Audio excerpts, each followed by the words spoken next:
Le ministère de la Santé, par le truchement de la direction exécutive du Conseil national de lutte contre le VIH-Sida, avec l'appui du Programme des Nations Unies pour le développement PNUD, a lancé le vendredi 4 août 2023 à Brazzaville les activités sur l'enquête comportementale couplée à la sérologie VIH-Sida chez les populations clés et les minorités du genre au Congo. Objectif, recueillir les informations sur la prévalence sur le VIH-Sida dans la population afin de disposer des données fiables et permettre une riposte efficace. Cette cérémonie de lancement que nous nous réjouissons de soutenir permet de s'interroger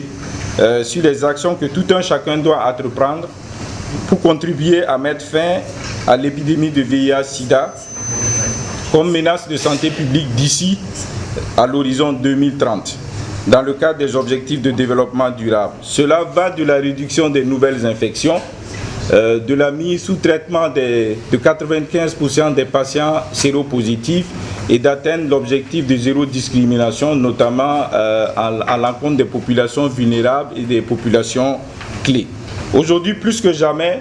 disposer donc de données fiables sur la prévalence du VIH au sein des groupes vulnérables et sur la taille des populations clés demeure essentielle afin de structurer une riposte efficace basée sur des évidences. Le combat pour l'élimination du VIH est une affaire de tous, souligne le directeur exécutif du Conseil national de lutte contre le sida, qui insiste sur l'importance de cette enquête comportementale. Dans le cadre de suivi de l'évolution de l'épidémie de VIH, l'ONU-SIDA et l'OMS recommandent de recueillir les informations sur la prévalence du VIH dans la population en général et en particulier chez les personnes clés, notamment les professionnels du sexe, les hommes ayant des rapports sexuels avec les hommes et les personnes privées de liberté. La vision de la riposte au sida s'inscrit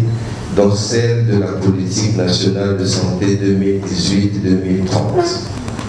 du pays, qui vise un Congo doté d'un système de santé performant, résilient et à même de garantir l'accès universel à des services de santé de qualité et un état de santé optimal